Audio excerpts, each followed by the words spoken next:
비 오고 태풍 부는 수요일 저녁입니다. 그 비를 뚫고 또 오늘 오셔서 고난주간 함께 기도할 건데요.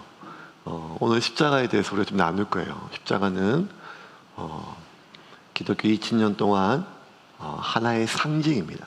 십자가 자체가 뭘 구원하고 이런 게 아니라 십자가는 예수님이 죽으셨던 하나의 형틀입니다. 형틀. 십자가 자체가 가지고 있는 무슨 신비한 힘이 있는 것이 아닙니다. 그 형상이나 모양이 중요한 것이 아니라 하나님의 아들이시고 하나님이신 예수님이 우리를 위하여 죽으신 그 죽음입니다. 그 죽음이 우리에게 어떤 의미가 있느냐라고 하는 것입니다. 개척 초기에는 내적 치유 세미나를 좀 했었어요. 내적 치유 세미나를 했고, 전에 있던 계속 이제 부격자로 있을 때는 내적 치유 세미나를 많이 하고 치유 수양회를 좀 많이 했는데, 보통 이제 한 8개 강의 중에 7번째 강의가 이 십자가 강의예요. 십자가 강의 때 은혜가 제일 많았고, 또 하나님의 만지심이 제일 많았습니다. 그래서 언제나 이 십자가 강의를 할 때는 제 안에 기대감이 있습니다. 어떤 기대감이 있는가 하면, 하나님께서 오늘 성령을 통해서 우리를 만지신다는 믿음입니다. 우리 삶 가운데 반복되는 문제들, 그 의지의 문제가 아닙니다. 다짐의 문제가 아닙니다. 오직 성령의 능력입니다. 그 성령의 능력이 우리 가운데 십자가의 은혜를 통해서 우리 가운데 임할 것입니다. 오늘 그러한 기대와 소망을 가지고 내 삶 가운데 아무리 울어도, 아무리 매달려도, 반복적으로 다짐해도 지긋지긋하게 끊어지지 않는 삶의 많은 문제들을 가지고 우리가 나 대신 십자가에 오르신 예수님뿐만 아니라 오늘 나도 예수님과 함께 그 십자가 위에 올라가야 됩니다. 십자가는 나 대신 위하여 죽으신 예수님, 그 예수님만 올라가신 십자가가 아니라 내가 그리스도와 함께 십자가에 못 박혀 죽었나니, 그러므로 그 십자가가 온전히 내 삶 가운데 능력으로 나타나기 위해서는 예수님과 함께 내가 그 십자가 위에 올라가야 됩니다. 그런데 우리는 자꾸만 아니요, 주님이 내 대신 올라가 주세요. 주님이 대신 올라가 주세요.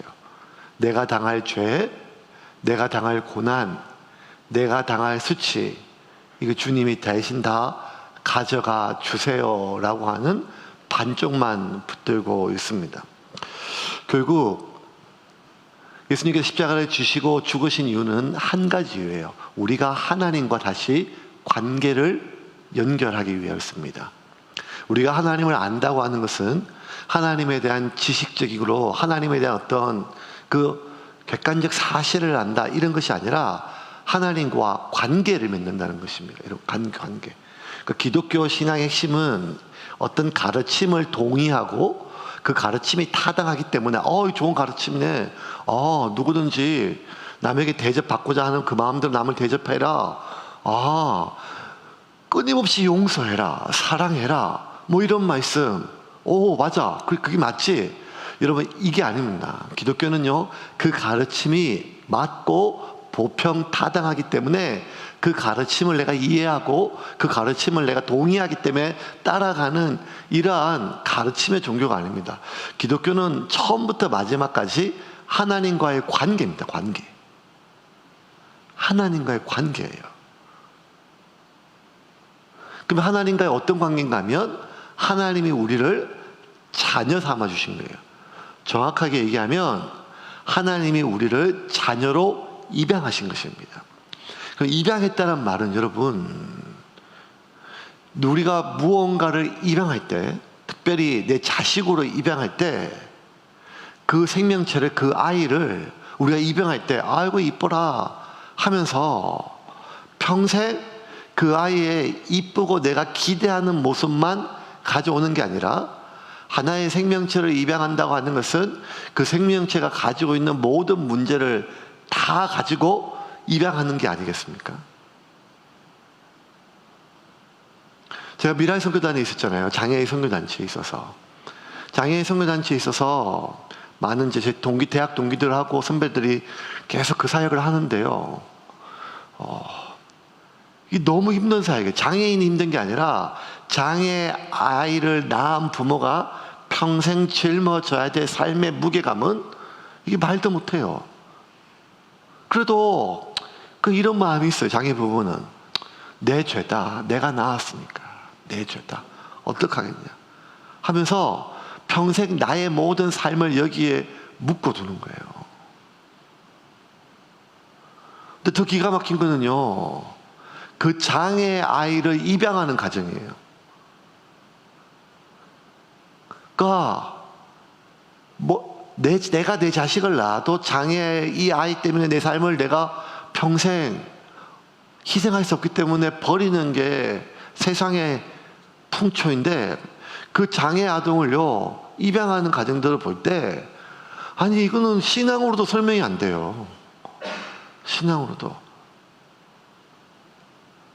여러분, 우리가 어떤 마음이 있는가 하면, 여러분, 아이가 좀 자라다가 어린이집에 가면요 막 감사원금 하고 싶어요.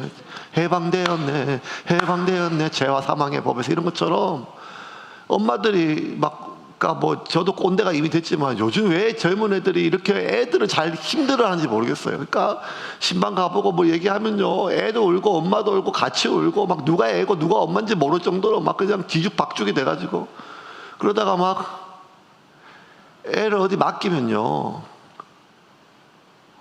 그게 얼마나 자기 조금 하루에 2-3시간이라도 자기 시간을 쓸 수 있다는 게 이해가 되죠. 24시간 늘 신경 쓰고 하는 게 얼마나 어렵겠어요. 네. 그래도 아이를 키우면 뭐가 있는가 하면, 그래 고생이 되지만 잘하니까, 잘하면 지가 지 손으로 대소변 가리겠지, 지가 지 손으로 밥을 떠먹겠지, 지가 지 다리로 학교 가겠지, 뭐 이런 게 있거든요. 시간이 지나면 고생은 되지만 잘하기 때문에 보람이 있고, 내가 내 품을 떠나는 것이 허전할 정도로 이제 내 도움이 필요 없을 때가 있잖아요. 근데 장애 아동 그게 아니거든요. 평생이에요, 평생. 근데 그 아이를 하나 입양하려고 할 때, 아니 그런 입양기관의 얘기를 듣고 얘기를 하면요 그 장애 부모들한테 설명을 해주고 싶어요. 이게 보통 문제가 아니다. 강아지 한 마리 입양하는 것도 이게 보통 문제가 아닌데, 아이를, 장애를 가진 그 아이를 입양한다는 것은 평생 내 삶을 여기에 묶이는 것이다. 지금 이쁘고 귀하지만 자라서 이 아이가 겪을 고통과 이 사회의 차별들, 그 아픔들, 그 절망들, 그 분노들, 이게 얼마나 아프고 또 아픈 것인지 모르냐? 안다는 거예요. 우리가 이런 결정을 할 때 그냥 우리도 장애 아이를 입양했다고 하는 자부심으로 하겠냐고, 무언가 좋은 일하고 컴패션에 매달 5만원씩 4만 5천씩 기부해서 아이 그렇게 입양하는 이런 문제로 아니냐고. 우리 다 안다고. 우리가 이 아이를 입양할 때는 장차 이 아이가 가지고 있는 그 모든 문제까지 예상하고 그 아이 그 문제까지 내가 다 따앉기를 결정한다고. 여러분, 이거는 진짜 보통 결심이 아니에요. 하나님이 우리를 자녀 삼아 주셨어요. 언제 자녀 삼아 주는가 하면, 우리가 예수를 믿어서 우리가 죄를 회개하고 우리가 깨끗하게 살기를 결심했을 때 우리를 자녀 삼아 준 것이 아니라, 우리가 아직 죄인 되었을 때 우리를 자녀 삼아 주셨어요. 입양하셨어요. 그러면 하나님은 우리를 아니까요. 나를 지으셨으니까요. 나의 5장 6번을 다 아시고 내 모든 것을 다 아시니까 내가 지금 어떤 문제가 있는지를 아세요. 내가 어떤 죄가 있는 줄 알고, 이 문제는, 이 죄는, 이 경험은 살면서 절대로 지워질 수 없는 경험이고, 이러한 일들은요 내 삶 가운데 두고두고 내 삶 가운데 어떻게 파괴되고, 내가 아무리 발부둥 쳐도 어느 정도까지는 절대 회복 못하는 것. 그래서 어떨 때는 하나님을 원망하고 반복적으로 넘어지고 깨어지고 부서지는 그 모든 문제를 하나님이 아신다는 거예요. 하나님이 그걸 아시고 나를 자녀 삼아 주셨다는 거예요. 이게 복음입니다. 우리 안에 이런 두려움이 있어요. 내가 이러다가 하나님께 버림받지. 이런 나도 나를 이렇게 용납이 안 되는데 내가 어떻게 하나님 앞에 이 반복적인 이 문제들, 내 생각들, 내 욕심들, 정욕들 아니라는 거예요. 하나님이 우리를 자녀 삼으실 때는 내 모든 삶의 문제들을 다 하나님이 자신의 문제로 안기를 결정하시고 우리를 자녀 삼아 주셨음을 믿으시기를 바랍니다. 이게 복음이에요. 나의 회개의 복음, 소망이 있는 게 아니에요. 다시는 내가 그런 죄에 빠지지 않겠다고 하는 결단에게 우리의 소망이 있는 게 아니라, 이런 나를, 내가 어디까지 내 바닥인지를 누구보다 아시는 그 하나님이 이런 나를 그대로, 내 전부를, 현재와 미래의 모든 문제까지 함께 나를 입양하신 거예요. 문제와 함께. 그러면 우리의 문제가 뭘까요? 저와 여러분의 문제가 뭘까요? 인간의 문제가 뭘까요? 많지만 가장 큰 문제는 죄의 문제입니다. 죄의 문제예요. 인간은요, 저는요, 여러분은요, 우리 스스로의 힘으로 결코 변화될 수가 없어요. 그렇다면 굳이 하나님의 아들이 죽으실 필요가 없으셨어요. 왜? 이 땅에는 이미 수많은 종교들이 있어요. 그 종교들은요, 어떻게든지 자기를 변화시키려고 하는 몸부림이에요. 그 종교 안에 구원이 없을 수는 있지만, 구원이 없지만 여러분, 그 종교가 다 가짜다 이렇게 생각하시면 안 돼요. 그 안에는 어떻게든지 자신의 삶을 변화시키려고 하는 몸부림이 있단 말이에요. 그게 어떤 종교든지 간에. 그런데 인간은 그렇게 자기 자신을 변화시키려고 하는 몸부림을 아무리 몸부림쳐도 변화시킬 수 없어요. 그러니 자기가 어떻게 구원할 수 있겠어요? 더군다나 인간은 스스로 하나님을 알 수조차 없습니다. 인간은 죄를 범했기 때문에 죄인이 아니라 죄인이기 때문에 죄를 범해요. 죄인이기 때문에. 그래서 여러분, 이거는 우리가 몸부림친다고 되는 문제가 아니에요. 여러분, 우리 해봤잖아요. 진짜 회개하고 결심하고 다짐했는데요, 그때마다 다시 살아나고 되살아나는 그 죄의 본성들을요, 우리가 그때마다 얼마나 놀래요. 깜짝깜짝. 저희 어릴 때 집이 시장 한복판에 있었거든요. 5일마다 장이 열려요. 함창장날 3일하고 8일날 열려요. 장날. 집 바로 앞에 사과장수하고 과일장수 옆에 뭐 있는가 하면 토끼장수 있었어. 토끼장수. 토끼 아직 그 시골에서 어르신들 토끼 고기 사러 와요. 그러면 토끼가 토끼장에서 토끼를 꺼내요. 토끼를 꺼내면 요놈 그러시면 할머니가 고르면 아저씨가 골라요. 그래가지고 머리를 딱 치면 뚝 뻗어요. 그러면 진짜 기절을 해요. 그 토끼가 기절을 하면 칼로 진짜 피 한 방 안 나고 이렇게 싹싹 해가지고 외투 벗겨치 이렇게 쏙 벗겨요. 털하고 그 가죽을. 이제 외투 벗는 거 똑같아요. 근데 진짜 재수 없는 토끼는요, 다 벗었는데 깨요. 어릴 때부터 그렇게 험한 걸 보고 자랐어요. 근데 여러분, 진짜는 따로 있어요. 관절염에 허리 아프고 다 꼬부라진 막 그냥 할매들이 와가지고요, 뭐 잡는가 하면 고양이 소주하려고 고양이를 잡아달래요. 그러니까 촌에 그게 있잖아요. 그러면 고양이를 어떻게 하는가 하면 이게 톡 때려가지고 죽는 게 아니고 자루에 넣고 막 징글징글 밟아요.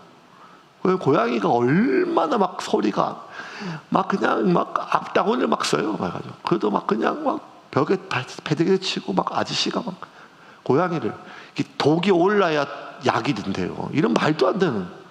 그러니까 지금 생각하면 다 동물보호법으로 잡혀갈 사람들이 함창에 다 살고 있더라고요. 그러니까 그 소리가 너무 막 야야하고 막에 맞춰서 죽어가는 고양이가 막 팍팍팍. 한참을 그렇게 하면 이제 고양이 죽어요. 인간이 얼마나 악해요. 얼마나 악해요. 얼마나 악해. 다 죽었어요. 이제 다 죽어가지고 이제 마대자루 그 똘똘 감아있는 나이롱줄을 풀고 이제 껍질을 벗기려고 다 풀면 갑자기 야옹 하고 아주 막 활쾌해. 고양이가 목숨이 9개라는 걸 그때 배웠어요. 안 죽어요. 안 죽어요. 안 죽어요. 여러분, 우리가 그런 마음이 있어요. 제발 좀 죽어. 너무너무 하나님 앞에 죄송스러워요. 내가 너무 쓰레기 같아 싫어요. 아직도 이런 욕심 때문에, 아직도 이런 정욕 때문에, 아직도 이렇게 사람들 눈에 내가 좀 과시하고 싶어서, 아직도 내가 뭔가 좀 말까 수많은 것들 내 안에 나를 괴롭히는 죄가 있어. 사람마다 다 달라. 약한 게 다 있으니까요, 이게. 그래서 너무 하나님 앞에서 진짜 막 그냥 우리가 통곡을 해요. 하나님 제발 좀 제가 이 죄를 끊을 수 있도록 도와주세요. 내가 내 자신을 못 견디는데 하나님이 나를 어떻게 견디게. 그 생각만 하면 남들이 알까 모를까 이 차원도 넘어가서 그냥 너무너무 반복되는 이 삶의 문제들. 그래서 금식하고 성경 공부하고 하나님께 매달리고, 그래서 그냥 막 작은 발듯이 죽어 그러면 죽는 것 같아. 진짜 죽어요. 조용해요. 안 올라와요, 그런 게. 그러다가 어느 날 다 죽었는가 싶어가지고 조용히 마음을 열어보면 야옹 하고 나오듯이, 부활은 예수님만 부활한 게 아니라 우리 죄도 맨날 3일마다 아니면 일주일마다 부활을 해요. 이게 안 되는 거예요, 여러분. 이게 노력으로 되는 게 아니에요. 절제로 되는 게 아니에요. 대한민국 역사상 가장 자기 절제가 높았던 종교인을 성철 스님으로 봐요. 대한불교 조교 중에 종정이었었어요. 성철 스님 입적하는 날, 그 마지막 그분의 열반송이요. 동아일보, 중화일보, 경향신문 다 나왔어요. 열반송은 스님들이 마지막 돌아가실 때 남겼던 마지막 유언 같은 화두, 다른 속세 있는 중생들이 되풀이하고 평생 생각하는 그런 거예요. 그 열반송 중에 이런 내용이에요. 성철 스님 했던 유명한 말이 많아요. 산은 산이고 물은 물이다. 알쏭달쏭 이런 말이 많은데, 그 마지막 열반송이 이제 모든 그 다음 날 신문에 났기 때문에 그때 당시에 온 국민이 다 알았어요. 이런 말이었었어요. 내 죄가 내가 지금까지 살면서 수많은 남녀 무리를 속였으니 내 죄가 수미산보다 높아 내가 저 지옥 망갈래 길로 떨어진다. 이런 내용들이었어요. 그걸 가지고 이제 목사님들은 막 그냥 성철 스님도 자기가 지옥 간 줄 안다. 이렇게 설교하고 한참 막 그랬었어요. 근데 단순히 그런 내용이 아니라 자기가 평생 그렇게, 그러니까 성철 스님이 스님이 두 종류가 있어가지고 이렇게 사람들 포교하는 게 있고 산에서 이렇게 수도하는 선성이 있어요. 대표적인 선성이거든요. 그래서 면벽 수도를 8년 했어요. 벽만 보고 눕지 않고, 장자부라라 그래서 벽만 보고 8년 동안 한 번도 눕지 않고 그냥 벽만 보고 수도하는 거. 전설에 따르면 달마 대사가 9년 했다 그러거든요. 그러니까 이게 동양에서 가장 대표적인 선성이에요. 인간의 극기로 모든 어떤 욕망 이런 것들 마지막 남긴 거, 그 대단한 스님이 종교인이 마지막 입적했을 때 남긴 게 다 떨어지는 가사장성 한 벌하고, 그 다음에 꿰매었던 고무신 하나, 그리고 모나미 153 볼펜 하나. 그러니까 얼마나 사람들이 대섭특필했겠어요. 근데 그 성철 스님이 남겼던 그 말이 다 나도 예수 안 믿고 지옥 간다 이런 의미가 아니겠죠. 근데 더 깊은 뜻이 있겠죠, 자기들 세상에서. 근데 100번 양보해도 한 가지 확실한 건 뭔가 하면, 내가 그토록 평생을 수도를 했고 평생 내 자신을 절제를 했는데, 열반송이잖아요. 열반송이란 말은 불교에서 열반은 마지막 해탈이에요. 해탈. 깨달음이고 가장 깊은 경지예요. 자유함이에요. 근데 그 마지막 열반송에 들 때까지도 자기는 해탈하지 못했다는 거예요. 지옥으로 간다는 거예요. 우리가 말하는 기독교 지옥이 아니겠죠. 하지만 한 가지 분명한 건 뭔가 하면 그토록 인간이 할 수 없는 최고의 극기로 모든 걸 수도하고 자기 욕심을 없애고 평생을 그렇게 살고 공부했지만 이런 나조차도 깨달음을 얻지 못하고 내 속에 있는 정욕을, 욕심을, 욕망을 내가 제어하지 못한 채 내 생을 마친다는 거예요. 솔직한 고백이겠죠. 그러면 대한민국 5,000년 역사의 가운데 가장 뛰어난 종교인이었다고 칭송받는 그 사람조차도 자기 스스로가 그토록 보통 범인들은 감히 흉내조차 할 수 없는 극기의 일들, 자기 절제, 겸손, 가난, 청빈, 그렇게 했는데도 불구하고 그 자기 일은 나조차도 아무런 자유함을 누리지 못한 채 인생을 마친다면 이 땅에 그 어떤 인간이 내 죄를 끊고 나를 변화시키고 무언가 나가 조금 더 다른 차원의 삶으로 나의 존재를 변화시킬 수 있겠냔 말이에요. 이게 아니란 말이에요. 이거를 하나님은 우리를 지으셨기 때문에 아시고 너희들의 노력으로 할 수 있는 것이 아니기 때문에 하나님이 하나님의 아들을 이 땅에 보내셨어요. 우리의 죄의 문제를, 우리의 뼛속까지, 영혼의 DNA에서까지 스며져 있는 우리의 죄성을 해결하기 위해서 예수님이 이 땅에 오셨다는 거예요. 예수님의 십자가 죽으심으로 우리가 법적으로 다 지옥 갈 인간들이 이제 법적으로 지옥 갈 형벌이 면해졌다. 단순히 예수님의 십자가 죽음은 법적인 용어의 이상의 것이라는 거예요.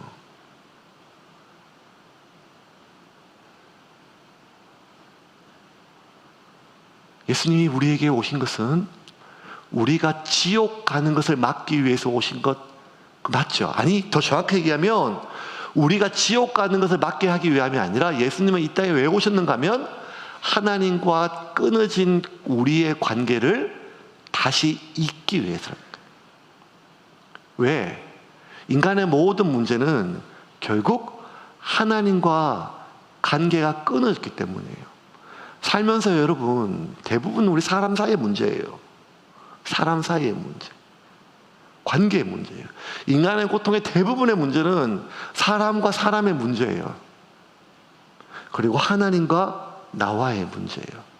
이 하나님과 나와의 문제, 그리고 나와 사람과의 문제, 이게 결국 죄가 그 모든 것을 가로막고 있는 가장 고통의 핵심이에요. 문제의 원인이에요. 그런데 하나님과의 관계는 마치 산모와 태와의 관계처럼 우리와 하나님과의 관계가 막히면 사람과의 관계는 반드시 파괴될 수밖에 없어요.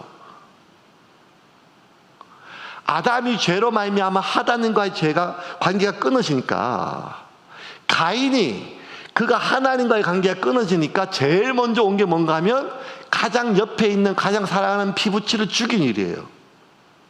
하나님과의 관계가 파괴되면 본질적으로 사람과의 관계가 깨어져요. 이건 연결되어 있어요.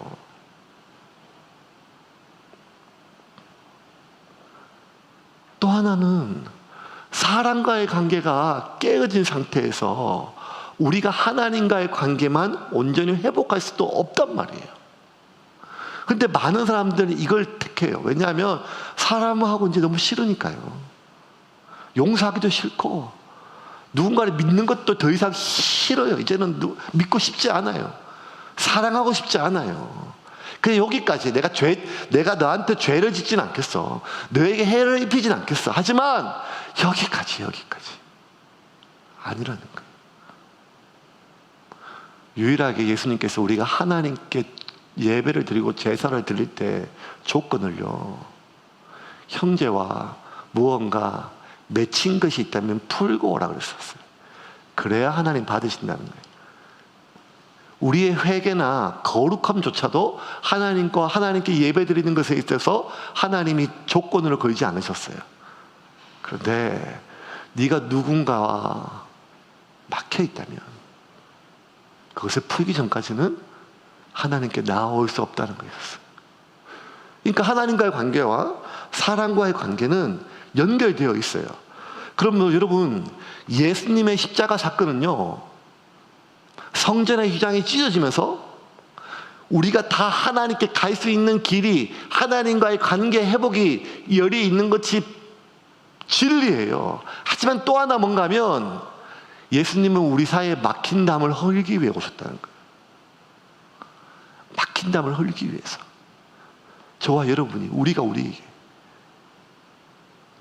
하나 되게 하기 위해서 오셨다는 거예요.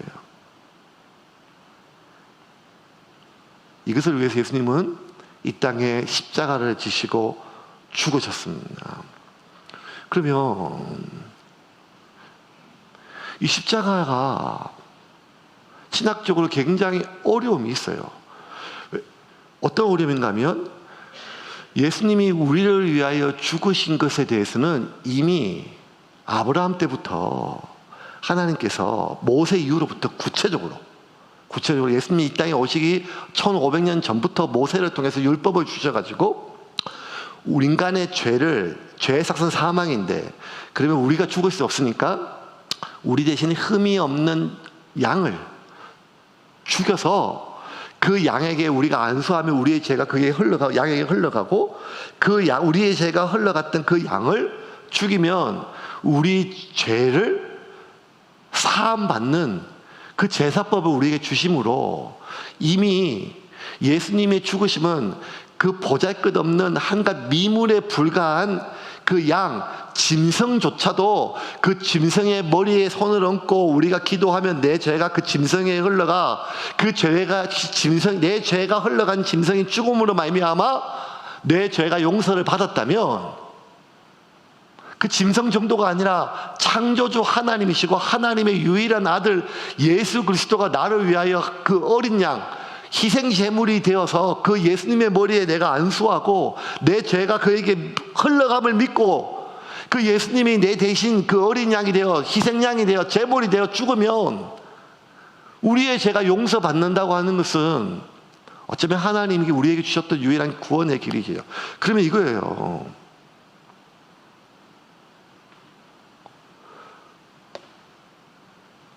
히브리인들의 제사장들은요, 세습직이기 때문에 날 때부터 뭘 배우는가 하면, 제사장이 수업이 있어요. 그 죄 없는 어린 양이 내 죄 때문에, 사람들의 죄 때문에 죽기 때문에 고통 없이 죽여야 돼요. 고통 없이. 그래서 어디를 찔러야, 신경을 어디를 끊어야 단번에 고통 없이 목숨이 끊어질 수 있는지. 목숨이 끊어질 때까지 한참 걸리니까 재빨리 신경을 먼저 끊어서 빨리 고통을 단칼에 없애는 것, 이것이 제사장이 배우는 중요한 덕목 중에 하나였어요. 그러면 말 그대로 예수님은 우리의 어린 양이기 때문에 죽으시면 돼요.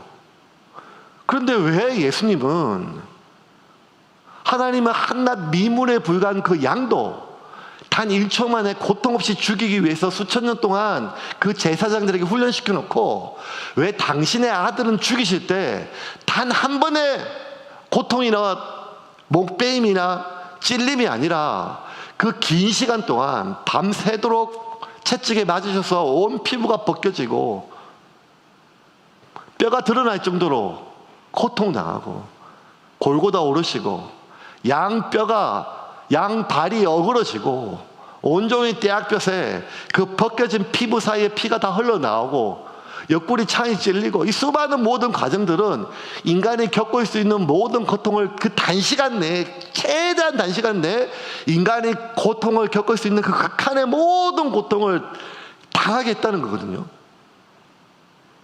그러면 왜라는 거예요. 왜?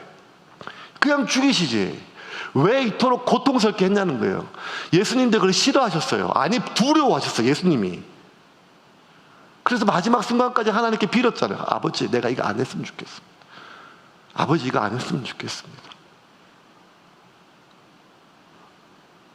그런데 하나님 침묵하셨거든요, 마지막 순간까지. 날 버리지 말라고, 날 살려달라고. 그렇게 부르짖는 자식 앞에 침묵할 수 있는 부모가 누가 있겠어요? 누가 있겠어요?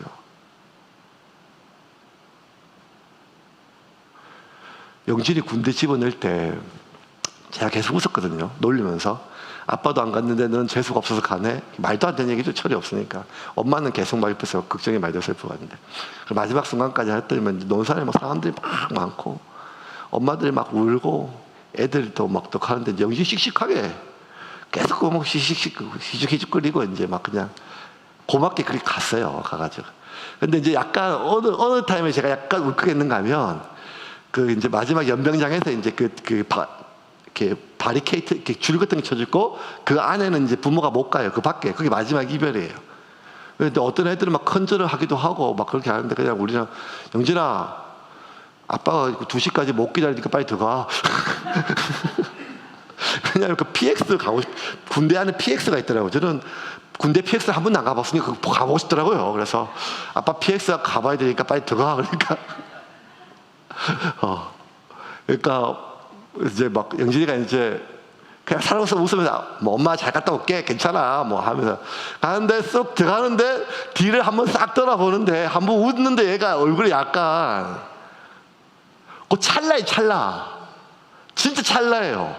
근데 그때 제가 마음이 짠하더라고요. 근데 그때 막 약간 얼굴을 쓰는데 그때 마치가 이렇게 지 부모 걱정할까봐 막 웃으면서 들어갔어요. 웃으면서 들어갔어요. 그게 고맙더라고요. 만약 이 새끼가, 이 형제가 엄마 가기 싫어! 아빠 나 가기 싫어! 아빠도 안 갔는데 내가 왜 가야 돼? 왜 가야 돼? 왜 가야 돼?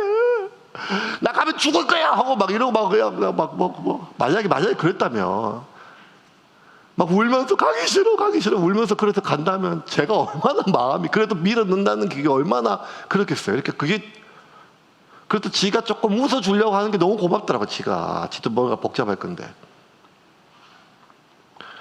아니 뭐 다 힘들 수도 있고 아니지만 제가 그냥 뭐 요새 군대는 군대도 아니다 핸드폰 다 들고 가고 한다니까 올라 6주 있으면 또 나오고 또 한다니까. 근데 그게 아니라 십자가 그 고통은 인간이 가장 피하고 싶은 고통이잖아요. 그걸 아들이요 아버지 내가 안 했으면 좋겠습니다. 이것 말고는 방법이 이 말이요 십자가 안 지겠다는 말이 아니라 예수님은 죽어도 돼요. 죽으면 어린 약이니까요. 하나님 아버지 이 사람들을 위해서 제가 죽으면 된다면 이런 고통이 아니라 그냥 어린 양처럼 저를 대성물로 죽여달라는 말이에요. 그런데 이 잔이 너무 버거운 거예요. 인간 예수에게. 너무 고통스러우니까.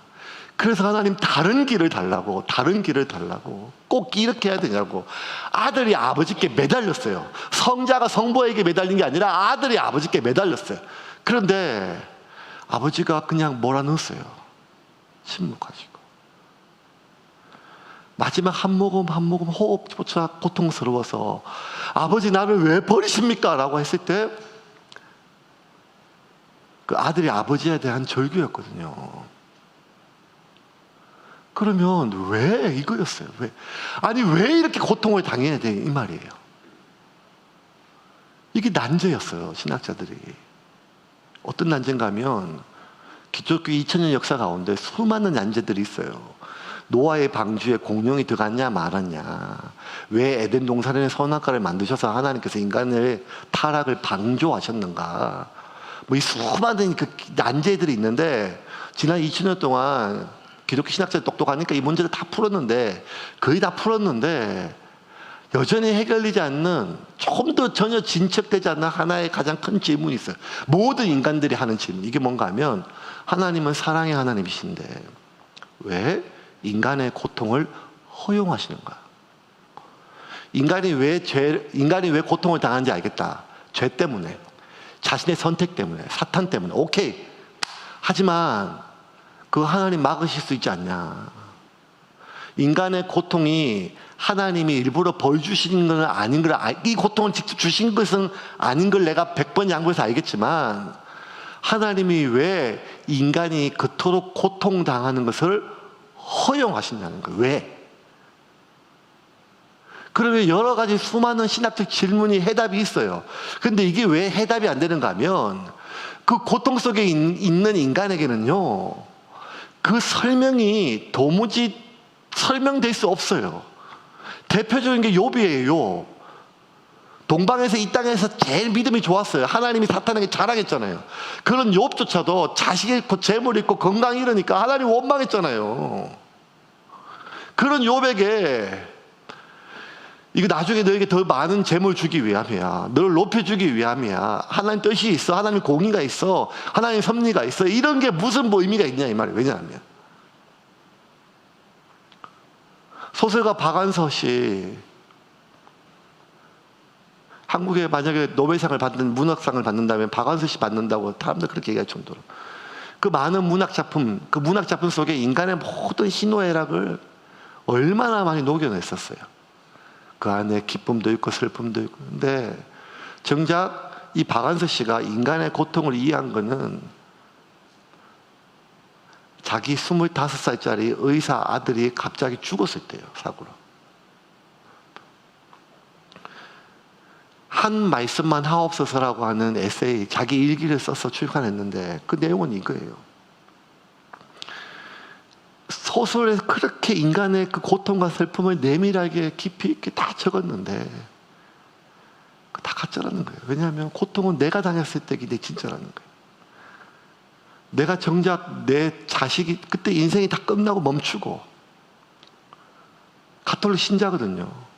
자기 스스로 그 성모상을 다 깨고 성경을 팍팍 찢으면서 평생 자기가 기도했고 했던, 그렇게 악을 쓰면서 하나님 앞에서 악다구니 했던 내용은요, 하나님 살려주세요, 살려주세요, 살려주세요, 이게 아니라 하나였어요. 하나님 왜 데려갔냐는 거예요. 하나님 왜? 하나님 왜?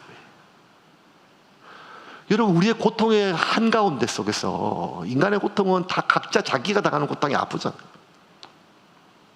그것이 수치든, 그것이 돈 문제든, 그것이 이혼이든, 자식의 문제든, 육체의 문제든, 남의 등에 지고 있는 바위보다 내 신발 속에 있는 모래가 더 아픈 것처럼 각자 자신의 문제는 자기가 아파요. 그 고통 속에서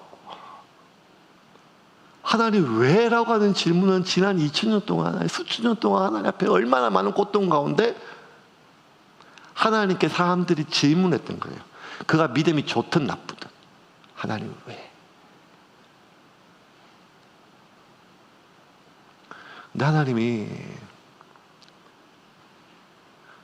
십자가는 우리의 고통에 대한 하나님의 설명이에요. 무슨 말인가 하면, 여러분, 우리가 하나 똑바로 알아야 될 게, 고난주간 십자가에서 우리를 위하여 죽으신 예수님의 고난만 묵상하는데, 여러분, 십자가에 달려 죽어가는 예수가 더 고통스러워요? 그 십자가 밑에서 죽어가는 자기 아들을 바라보는 어미 마리아의 고통이 더 커요. 여러분 다 부모니까 알잖아요. 십자가의 고통은 아들의 고통이지만 성부의 고통이에요. 아들을 사지로 몰아넣었으니까요. 살려달라고 부르짖는데 침묵하고 계속해서 그 고통 속에서 몰아넣었으니까요. 한 겹 한 겹 피부가 다 벗겨지는 걸 허용했으니까요. 살이 찢기고 뼈가 어스러지고 비명 지르는 그 아들의 고통을 하나님 다 들으셨으니까요. 살려달라고 하도 하나님 그냥 철저하게 심판자로 지켜봐야 될, 그러므로 십자가의 고난은요, 여러분, 성자의 고난만 있는 것이 아니라 성부 하나님의 고난이에요.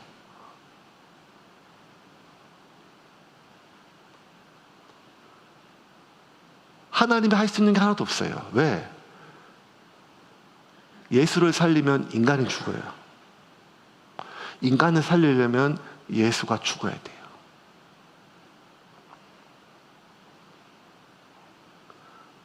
예수님이 그 고통을 당하신 것은 하나밖에 없어요.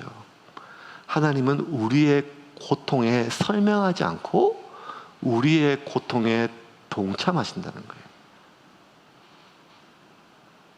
저는 이 강의할 때마다 어제도 불신자들에게 복음 전하면서 얘기했는데, 한 마을에 한 중학교 아니 초등학교 말 중학생 총각 아들 하나하고 아버지 같이 자고 있는데 불이 났어요. 그 얘가 아들이 먼저 깨가지고 몸에 화상을 입었는데 나왔는데 보니까 아버지 자고 있는 걸 깨달았어요. 그래가지고 다시 들어가서 자고 있는 아버지를, 이미 지금 정신을 잃은 아버지를 업고 나왔는데 불이 너무 많이 번져가지고 그냥 다 3도 화상, 다 이렇게 3도는 진피가 다 타는 거예요. 아버지는 병원 도착해서 바로 돌아가셨고, 근데 아들은 몰라요. 아버지 살아있는 줄 알고. 어머니는 이제 남편 잃고 장례를 못 치르고 이제 아들이 지금 그렇게 있으니까 정신이 없죠. 하여간. 근데 이제 아이가 살았어요. 근데 문제는 온몸이 다 타가지고 다 진피가 다 없어져. 피부가 없으니까 바세린 거제로 다 감아놨어요. 목숨은 살았어요. 근데 이게 감염이 되면 죽어요. 근데 문제는 뭔가 하면 이 화상이 얼마나 고통스러운지 아시잖아요. 이게 그 이유가 화상은 중력이 낫다 할 정도로. 근데 이틀에 한 번씩 이 붕대를 갈아야 돼요. 드레싱을 해야 돼요. 근데 얘는 피부가 없어요. 피부가 없으니까 이 감아놓은 피부가, 붕대가 피부니까 이거 벗기면 피부가 벗겨지는 거예요. 진피에서 피고름이 다 나오니까. 그게 얘한테는 죽음 같은 거예요. 죽음. 전신 모든 피부를 국부 마취를 할 수 없으니까요. 그러면 얘가 인턴들이 와서 드레싱 하려고 애를 데려가면 애가 버벅 떨어요. 버벅 떨어요. 그 뭐라는가 하면 TV에 나왔는데 그대로 얘기해요. 하지 마세요. 하지 마세요. 하지 마세요. 나중에 어떻게 하면 잘못했어요. 잘못했어요. 막 애가 잘못한 게 뭐가 있겠어요. 얘를 어떻게 하는가 하면 데려가가지고 그 스테인리스 욕조에다가 애를 넣고 정류수를 몇 병을 딱 때려놓고 애를 넣고 불려야 되는데, 이게 어떤 분은 아무리 불려도 안 받잖아요. 그러면 이제 그것을 떼는 거 이렇게 떼가지고 하면 애가 비명을 질러요. 비명을 질러요. 이 방송 놈들이 나쁜 놈인지 얼마나 나쁜 놈인가 하면 그때 엄마가 부들부들 뜨는데 그때 인터뷰를 해요. 심정이 어떠냐고. 시청률 때문에 그러겠죠. 왜 저렇게 아들이 고통스러워 하는데 저 드레싱룸에 집어넣느냐고. 이게 말도 안 되는 얘기를 하죠. 일부러 자극적으로. 이 엄마가 자기 남편이 죽었는데도 지금 아랑곳할 수가 없어요. 지금 자기 아들이 비명을 지르니까요. 그러면 그 드레싱룸 안에서 아이는 막 처치실 안에서 비명을 지르고 피부가 뜯겨나가고, 밖에서 엄마가 양손을 꽉 쥐고 눈물을 흘리는데 그 얼굴만 봐도 그게 얼마나 고통스러운지. 애가 막 비명을 지르고 잘못했다 그래서 잘못했어 하지 마세요 막. 그럴 때마다 파르르 떨리면서 이 엄마가 할 수 있는 건 하나밖에 없어요. 그거 중지하지 마 하면 애가 죽고, 애를 살리려면 죽음보다 더한 고통을 계속해야 돼 앞으로. 그러면 이 엄마가 할 수 있는 건 유일하게 뭔가 하면 이 아이한테 가서, 얘야 이거 해야 네가 살아. 중학교 가야지. 고등학교도 가야지. 이걸 해야 세균이 안 들어와. 이걸 해야. 이거 설명하는 게 무슨 의미가 있어요. 고통 가운데 있는데 지금 중력이 나나요. 그러면 이 엄마가 할 수 있는 건 뭔가 하면 이 아이의 고통에 같이 그냥 동참하는 거예요. 예수님이 그냥 십자가에 죽으시면 됐는데 왜 그렇게 인간이 당할 수 있는 모든 종류의 고통을 극단까지 다 겪으셨는가 하면 하나예요. 하나. 그 뭔가 하면 우리가 이 땅에서 당하는 수많은 고통이 있어요. 창피함, 수치, 살다 보면 얼마나 죽는 게 나을 만큼 수치스러운 일이 있어요. 예수님 제자들 다 도망가고 여제자만 남았었어요. 여자들만. 근데 양쪽 강도들 말고 중간에 있는 예수님은 군병들이 마지막 속옷까지 다 벗겨서 성기가 다 드러나서, 하지만 감출 수가 없어요.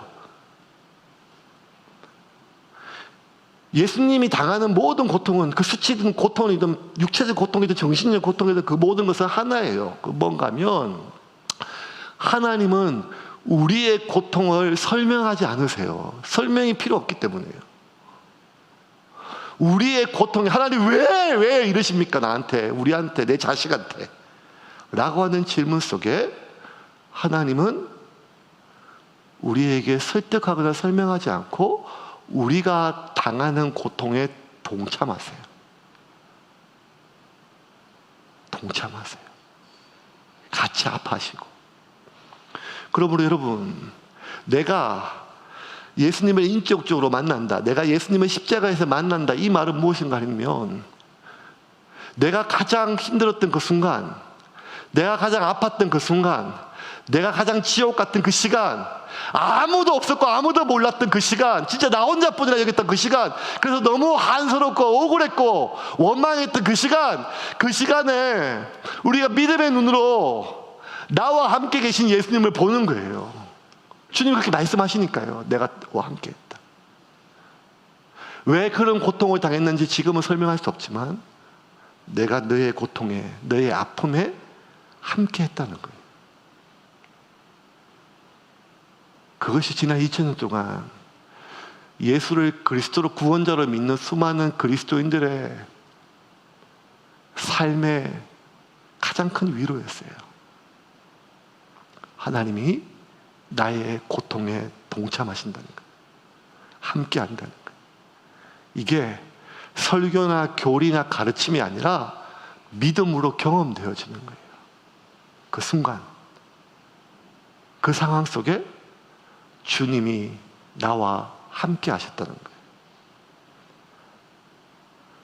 그러므로 여러분, 예수 그리스도의 십자가 죽음을 통하여 하나님은 우리의 고통에 대해서 동참하셨을 뿐만 아니라 우리의 실제적인 모든 죄를 다 멸하셨어요. 로마서 3장 25절 같이 읽겠습니다. 이 예수를 하나님이 그의 피로써 믿음으로 말미암는 화목제물로 세우셨으니 이는 하나님께서 길이 참으시는 중에 전에 지은 죄를 간과하심으로 자기의 의로우심을 나타내려 하심이니. 우리의 지은 죄를 간과 다 덮으셨다는 거예요. 면제해 주셨다는 거예요. 여러분, 이 말이 무슨 말인가요? 하나님은 우리가 지은 죄를 예수의 죽음으로 다 죄에 대한 책임을 없애졌을 뿐만 아니라 죄에 대한 기억조차 지우셨다는 거예요.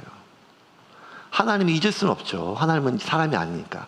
그런데 하나님은 의지적으로 지우셨다는 거예요. 덮으셨다는 거예요. 어떤 죄는요, 우리가 수만 번, 수천 번 회개해도 내 안에 여전히 수치로 남아있는 게 있어요. 생각만 떠올려도 너무너무 수치스러운 게 있거든요. 제가 안양에서 목회할 수 없는 여러 가지 이유가 있지만 그 중에 좀 진짜 창피하고 더러운 얘기 하나 있거든요. 그게 뭐였는가 하면, 교회에 이제 그 교구 1교구, 2교구, 3교구, 4교구 있으면 이제 3교구 있고 교회 행정 목사인데, 세 가족이 오면 담임 목사님과 함께 이제 세 가족실에 이제 다 가서 이제 담당 교구에게 배정이 돼요. 근데 이제 어떤 그 교회에서, 안양에서 제일 큰 감리교회에서 오신 권사님, 나이가 지긋한 권사님 한 분이 오셨는데, 근데 물었죠, 담임 목사님이. 아니, 권사님 왜 교회로 옮기셨어요? 그랬더니만 이 권사님이 얘기하시더라고요. 우리 교회 목사님이 은퇴하시고 새로 담임 목사님 오셨는데, 새로 오신 담임 목사님이 아무리 봐도 거룩하지가 않아서 자기가 안양에서 제일 거룩한 교회를 찾다가 그 안양 sek숙에 오셨대요. 그러니까 진짜 이 권사님이 너무 거룩하게 보여서 거북하더라고요. 그래서 제가 막 기도해서, 하나님 우리 교구만 아닌 게, 우리 교구는 교구만 아닌 게, 왜냐하면 저는 또 그런 체질이 또 잘 아니니까. 그래서 하나님 우리 교구만 아닌 게, 우리 교구만 안 되게 빨리 화사하게 기도했거든요. 근데 이제 혀가 짧아서 하나님 잘 못 알아듣는지 우리 교구로 배정이 됐어요. 하나님 잘 들으시는 분이에요. 그래가지고 갑자기 하나님이 그 담임 목사님이 지역이 우리 지역도 아닌데, 김 목사님 교구로 가세요. 그러니까 제가 이제 행정 목사니까 네가 좀 담당해야지, 까다롭다. 그래서 이제 그래가지고 이제 화요일 날 등록 신방을 하러 갔어요. 그래서 그게 석수동 옆에 충원보라고 되는 데 있는데, 거기 보니까 그래서 이제 가가지고 여전사 한 분이랑 담당 순장이랑 구역장하기랑 저하고 셋이 이제 갔는데, 벌써 아침부터 가는데 이게 뭐가 벌써 마음이 불편해 죽겠어요. 이 거룩한, 저는 막 좀 가볍잖아요. 그래서 청년사역도 오래 해가지고. 근데 그냥 아침에 나올 때부터 벌써 속이 막 그냥 막 꾸룩꾸룩하고 막 불편하고 하는데, 하지만 이제 그냥 그때부터 내가 지금부터 나는 거룩한 목사 해가지고 이제 성경지 옆에 딱 끼고 할렐루야 이렇게 얘기하면서 이제 갔어요. 문을 띵동 하니까 이제 권사님 나와서 문이 열더라고요. 큰 아파트인데 혼자 계신데 얼마나 깨끗한지. 그래서 큰 이렇게 그 거실에 이렇게 짐승 털로 만든 양탄자 위에 아주 그 예수님 그 만찬 상이 있는 그 상 위에다가 성경책 대딱 이런 거 하나 갖다 놓고 예배 준비를 하시는데, 와, 들어가는 순간 벌써 막 중압감이 확 밀려오는 거예요. 근데 문제는 뭔가 하면 딱 띵동하고 들어가는데 제 뱃속에서 소식이 오는데 이게 설사가 온 거예요. 급하게. 그 제가 하도 장이 안 좋으니까 이게 알거든요. 이게 지금 이게 5분짜리인지 아니면 1분도 못 찾을 건지 뭔지. 그래서 막 근데 이게 너무 급하니까 이게 그저 긴장을 막 하고 막 엉덩이 힘을 빡 주고 예배를 드리려고 막 했어요. 했는데 그래서 막 이제 성경을 읽고 할렐루야 시편 몇 편 읽고 주님께서 우리를 위하여 죽으시고 또 이렇게 뭐 거룩함에 대해서 막 엉덩이 힘을 막 주고 막 찬송가 부를 때도 막 힘을 막 주고 울어도 못하네, 참아도 못하네, 힘써도 못하네 하면서 막 하고 하는데 아주 안 되겠더만 안 돼요. 그래가지고 빨리 끝내고 권사님 보고 이제 권사님 제가 화장실 좀 써도 되겠습니까 하니까 권사님이 아니 화장실 지저분한데 뭐 지저분해 다 깨끗한데 저기 있다고 하는데 옆에 이제 여전사님이 막 쿡 찔러요. 왜 어려운 분 까다로운 분 안 돼 오자마자 또 화장실에 왜 가냐고. 그 예배들 빨리 가지 뭘 또 화장실에 가냐고 하는데 뭐 지금 그냥 끝장이니까요. 그래가지고 그 화장실 들어가서 저는 빨리 저는 이제 여러 가지 이제 이 상황이 있었으니까 이런 게 이게 10초도 안 걸릴 거예요. 막 하고 빨리 소변 본 것처럼 나오려고 해가지고 이제 가서 탁 하고 탁 나오려고 물을 딱 내렸는데 불싸 이게 무하고 올라오는 거 이게 다 막힌 거 이게. 제가 보니까 권사님 청소한다고 다 집어넣고 내리는 모양이에요. 그 사람이 너무 당황하니까 머리가 이상해져요. 나도 모르게 한 번 더 눌렀더니 이게 쓱 이렇게 넘쳐요. 태어나서 그게 진짜 제 인생의 가장 힘든 부분이었어요, 그때. 이거 처리를 해야 되니까 어떻게 해야 되는가 하면 안 되니까. 근데 뭘 이렇게 떠서 깨웠더니 막 바닥에 다 안 돼. 그래가지고 했는데 휴지통도 다 피워버렸어요. 그래가지고 손으로 다 떠가지고 여러분 이렇게 웃고 막 생각하면서 지저분하죠. 저는 어떻겠어요? 죽고 싶었었어요, 진짜. 그래서 한 20번 정도 그냥 땀 쫄쫄 나고 막 온 해가지고 다 씻고 나오니까 벌써 이미 이제 전 자포자기 했어요. 끝났어요. 그냥 저는 똥 누고 오래 누고 나온 목사예요. 눈치 없게 거룩한 안양에서 제일 거룩한 권사님 오셨는데 첫날 그냥 20분 동안 혼자 그냥 생쇼를 하고 나오니까 밖에서 벌써 순장하고 여전사님이 울상이 돼가지고 저 미친 거 아니야? 그러면서 막 이런 얼굴 막 저를 보시고. 그것도 이미 자포자기했어요. 사람이 이렇게 너무 어떤 상황이 극단적인 상황이 되면 포기가 되고 그래요. 막 그래가지고 나와가지고 다 처리하고 어떻게 하겠냐고 나왔는데 다 처리한 줄 알았는데 나중에 보니까 양말이 젖어 있는 걸 몰랐어요. 그 동물 털 위에 그걸 저벅저벅. 그래서 그 안양에서 제일 거룩하신 권사님은 그 주에 다른 교회로 가셨어요.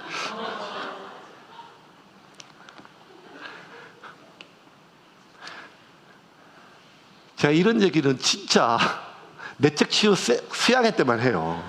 이게 성도들에게 할 얘기가 아니에요. 왜냐하면요, 지금 말 꺼내는 여러분 저 볼 때마다 이제 얼마나 창피하겠어요. 이제 제가 여러분 집에 10만 가면 화장실에서 안 나오면 다 생각이 날 거예요. 제가 지금 자폭하고 있는 중이에요. 근데 이게 떠오를 때마다 얼마나 창피한지 모르겠어요. 떠오를 때마다. 어떻게 보면 여러분 우리 인생에 아무리 창피하고 지저분해도 심지어 설교 시간에 제가 그냥 우스갯소리를 할 수 있는 얘기지만 누구한테도 밝힐 수 없는 죄가 있어요. 하나님과 나만 아는 거.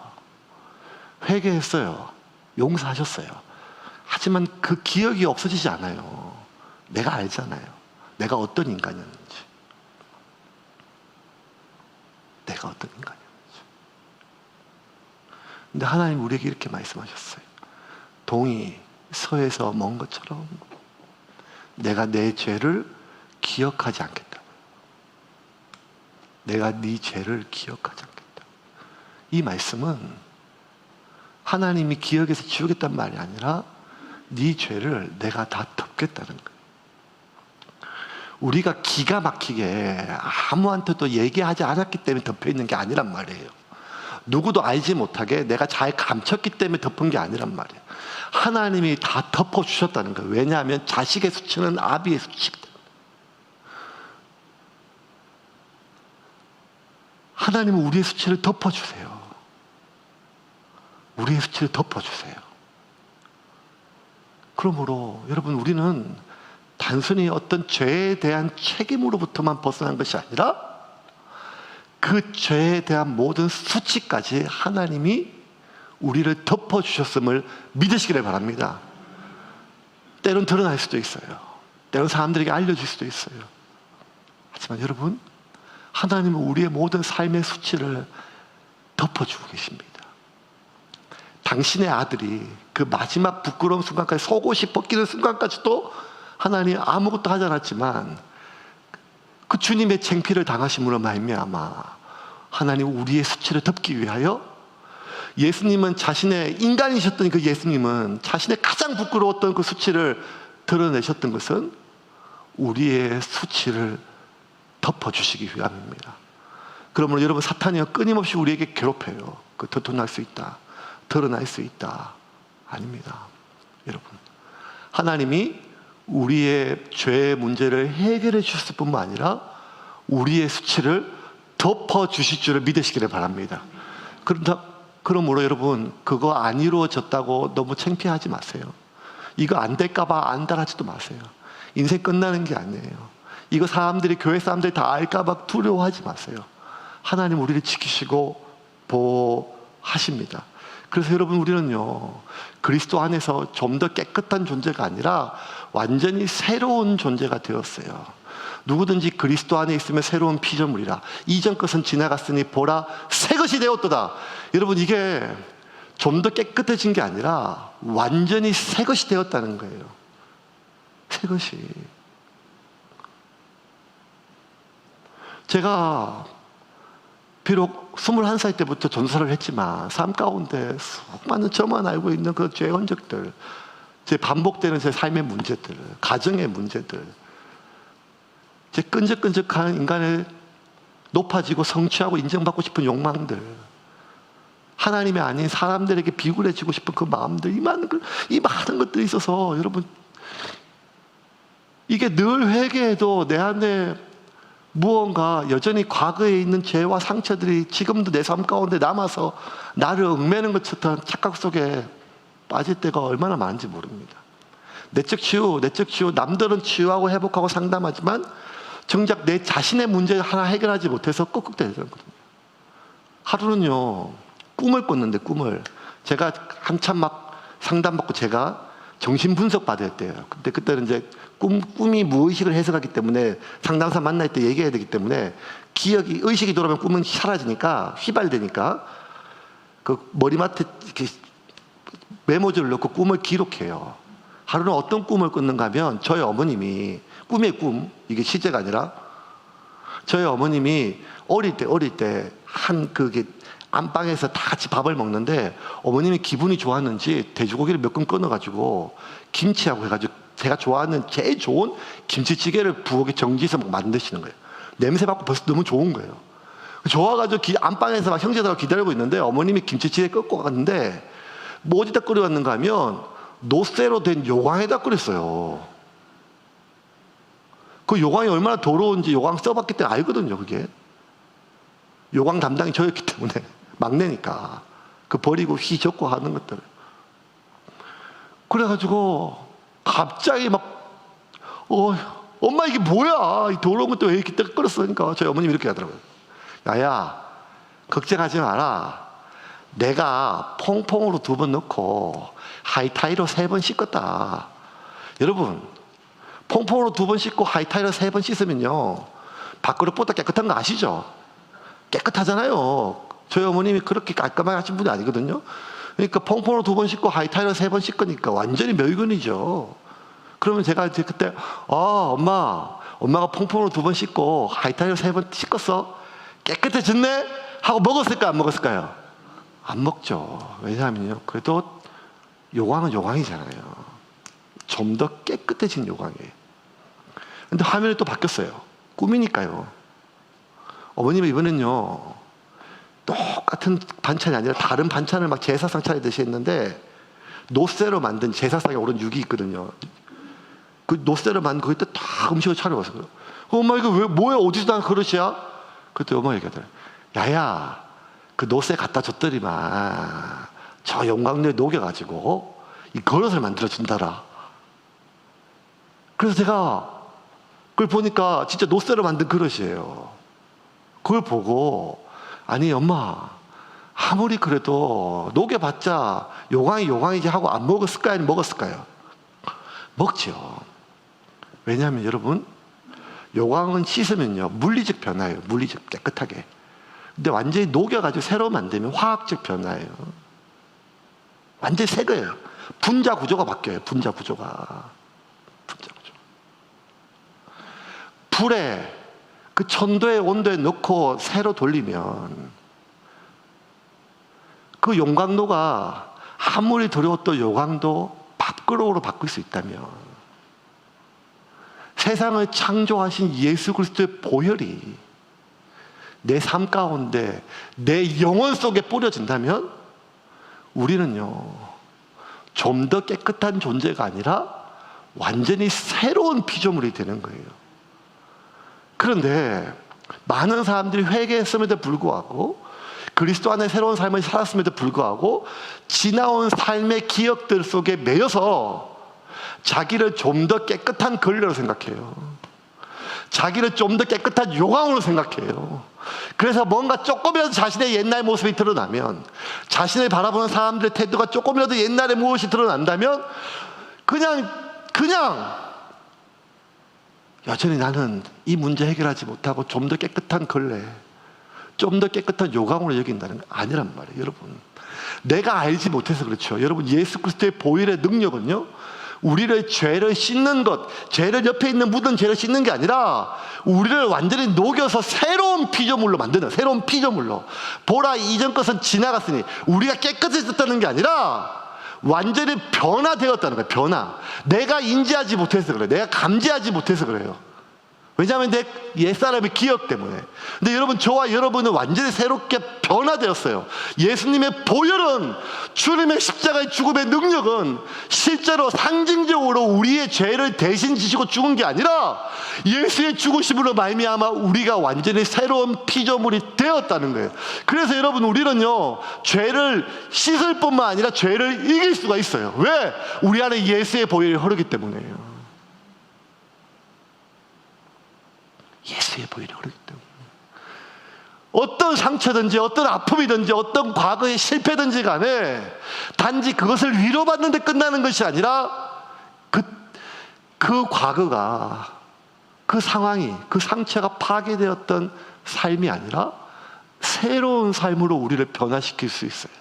변화시켰었단 말이에요. 근데 문제는 뭐면 이건 사탄이에요. 사탄이 끊임없이 우리를 정죄해요. 너는 그래봐야 좀 더 깨끗해진 걸레란 거예요. 네 과거가, 너의 삶이, 너의 수많은 선택이 결국에는 네 삶에 여전히 너는 죽을 때까지 이 문제를 해결하지 못한다는 거예요. 여러분, 그럴 수 있어요. 아무리 기도해도 어떤 문제는 해결이 안 돼요. 아무리 기도해도 어떤 문제가 없어진, 옛날에 있었던 문제가 없었던 걸로 되진 않아요. 어떤 문제는 내가 평생 안고 가야 될 문제가 맞긴 맞아요. 그런데 그것이 나를 규정할 수 없다는 거예요. 암이라고 하는 무서운 병이 있죠. 얼마나 무서워요. 그런데 그게 날 죽여요. 죽일 수도 있어요. 근데 내 장기가, 내 온몸이, 암이 내 몸에 퍼졌다고 누구도 나를 암이라고 부르진 않잖아요. 내 속에 들어온 암일 뿐인 것처럼 죄와 나 자신을 구분해야 돼요. 하나님이 우리를 새로운 피조물로 만드셨고, 그 이후에 우리 삶 가운데 침투했던 죄는 그 죄가 나를 변화시키는 것이 아니라 암과 내가 구별되듯이 온몸에 퍼졌다고 내가 암이 아닌 것처럼 우리 삶 가운데 우리의 연약함과 우리의 옛사람의 기억 때문에 우리가 또 넘어지고 또 넘어지고 또 넘어진다 할지라도 우리 존재 자체가 이전에 하나님이 상관없었던 그러한 존재로 돌아갈 수가 없다는 것입니다. 이제 말씀을 좀 정리하겠습니다. 그러면 어떻게 살아야 되는가? 믿음으로 살아야 되는 거예요. 믿음으로. 어떤 믿음인가? 내가 그리스도와 함께 십자가에 못 박혀 죽었다는 거예요. 내가 그리스도와 함께 십자가에 못 박혀 죽었다는 것을 날마다 인지해야 돼요. 2차 세계대전 때 한 병사가 발목질을 밟았는데 터져가지고 정신을 잃고 병실에서 누워서 보니까 허벅지까지 다 잘려 있어요. 오른쪽이. 한참 지났는데 밤마다 이 병사가 간호사를 붙들고 난리를 쳐요. 통증 때문에. 그래서 몰핀을 놔달라고, 몰핀을. 근데 이미 지금 놓고 있는 몰핀이 중독을 넘어서 치사량을 넘을 정도로 힘든 거예요. 너무너무 난리치니까 군의관이 와서 얘기했어요. 야, 너 여기서 더 놨다가는 죽든지 아니면 평생 이 마약 중독자로 죽어. 그래도 너무 아파서 견딜 수가 없다. 놔달라고. 어디가 아프냐? 그랬더니 이 병사가 하는 말이 발목이 아프대요. 그래서 군의관이, 야, 너 발목이 아니라 너는 허벅지까지 없어. 근데 여러분, 뇌는요, 기억하거든요. 뇌는 정신을 잃었지만 그 순간에 발목지대가 터져가지고 발목의 뼈가 어스러지고 살점이 다리가 떨어져나가는 그 순간을 뇌는 기억하고 있어서 다리가 있든 없든 실제로 아픈 거예요. 그러니까 눈을 감으면 발목이 아픈 거예요. 발목이. 그러니까 실제로 이 사람한테 통증은 이 사람 그 통증이 아무리 가짜 통증에 설명해도 이 사람이 아프니까 다리가 떨어져 나가는 고통이 매일 반복되니까 그거를 이 군의관이 이해했어요. 그러면서 이렇게 얘기했어요. 마이클, 잘 들어. 너 다리 없어. 저도 알아요. 근데 발목이 아파요. 지금 잘려가지고 아파요. 근데 너 견뎌야 돼. 아플 때마다 나는 다리가 없어. 난 다리가 없어. 아플 때마다. 그게 하루든 일주일든 한 달이든 심지어 1년이라도 너는 다리가 없다는 것을 기억하고 그것을 믿어야 돼. 그래서 그 몰핀을, 마약을 끊어야 어느 순간 네 아픈 다리가 통증이 없고 그 다리가 조차 없다는 것을 네 뇌가 기억해서 통증이 안 올 거야. 그러니 오늘부터 끊어야 돼. 기억하라는 거야. 그렇지 않으면 죽을 때까지 그 마약을 먹다가 잊지도 않는 다리 통증 때문에 마약을 먹다가 마약 때문에 죽을 거라는 거예요. 여러분, 죄는 그래요. 죄의 욕망은 그래요. 우리는 이미 우리 옛사람은요, 그 죄의 욕망을 끊을 수가 없어요. 그 욕망은 다 본성이니까, 인간 자체니까. 그런데 그거 죽었어요. 여러분, 십자가에서 나가 예수 그리스도와 함께 같이 죽었다는 것은 상징이나 교리가 아니라 실제예요. 실제 우리의 옛사람은 죽었어요. 근데 문제는 뭔가 하면 그 기억처럼 남아서 내 속에 있는 그 욕망이요, 이거 안 들어지면 죽을 것 같아요. 이 돈 없으면, 이 사람 아니면, 이 사람의 인정 아니면, 이 내 사람 구실 아니면, 이게 없으면 나는 실제로 목마르고 수치스럽고 갈망스럽고 고통스럽고 아프다는 거예요. 성경은 한결같이 얘기해요. 너는 이미 죽었다. 그것을 욕망하는 너는 죽었다. 그것에 좌우되는 너는 죽었다. 그 죄에 매여있는 너는 이미 죽었다. 그러므로 너는 네 안에서 예수가 있음을 날마다 발견하고, 나의 옛사람은 그렇게 나의 사람을 두려워하고 벌벌 떨고 욕심 때문에 분노하며 욕망하고 거짓되고 아파하며 자기 연민에 빠지고, 그런 옛사람은, 나는 김희규는 이미 죽었고 그리스도 예수 안에서 나는 새롭게 태어났다. 그것을 네가 다짐하고 그 마약 같은 돈을, 그 마약 같은 사람들의 인정을, 그 마약 같은 욕망을 끊어야 된다는 거예요. 그래야 그래야 너는 새로운 삶을 살 수 있다는 것입니다. 그런데 사탄은 지금도 우리에게 그 세상의 욕망을 마약처럼 우리에게 집어넣습니다. 이거 맞아, 이거 먹어, 그래야 안 아파, 그래야 안 창피해, 그래야 떳떳해, 그래야 행복해.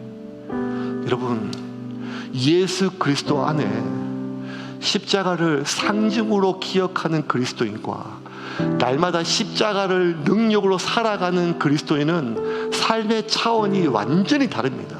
여러분은 어떤 삶을 선택하겠습니까? 예수 그리스도 안에 결코 정죄함이 없나니 죄와 사망의 법에서 우리가 완전히 해방되었음을 믿고, 지금도 죄의 욕망이 올라올 때마다 이것은 가짜 욕망임을 기억하시고 내 안에 예수 그리스도와 함께 죽었음을 선포하십시오. 그 죄악된 수치가 올라올 때마다, 그 상처들이 올라올 때마다, 그 사람에 대한 원망이 올라올 때마다 자기 연민에 빠지지 말고, 그런 나는 이미 죽었음을 믿음으로 선포하고 예수 그리스도의 능력으로 살아가는 저와 여러분이 되기를 주님의 이름으로 축원합니다.